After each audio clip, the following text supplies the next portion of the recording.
Մենք թող դուշմանն իմանա, որ հայոց աշխարհում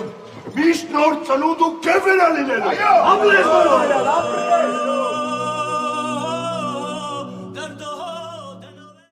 Գարեգին Նժդեը մի պարզ, բայց շատ խիստ ճշմարտություն էր առաջ բերում։ Նա ասում էր, որ ժողովուրդը դեռ ցեղ չէ։ Ժողովուրդը կարող է լինել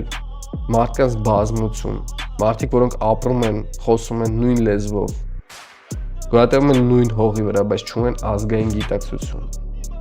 Իսկ ցեղը ժողովուրդն է, երբ նա գիտակցում է իր անելիքները, երբ հիշում է իր պատմությունը, երբ հասկանում է իր առաքելությունը։ Ցեղը ժողովուրդն է, երբ նա ունի հիշողություն, կամք եւ ուղղություն։ Բայց Նժդեը նաև հիշատակում էր մեկ այլ բանի մասին։ Ասում էր, ամեն ժողովրդի մեջ ծնվում են նաև նրանք, ովքեր ապրում են ոչ թե ժողովրդի, այլ միմիայն իրենց համար, նրանք, ովքեր պատրաստ են վաճառել ամեն ինչ։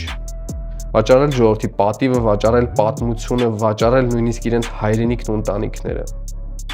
Նժդեը նրանց անուններ տալիս ազգի տականք։ Ազգի տականքը չի ճանաչում պատիվ, հայրենիք, չի ճանաչում պարտք,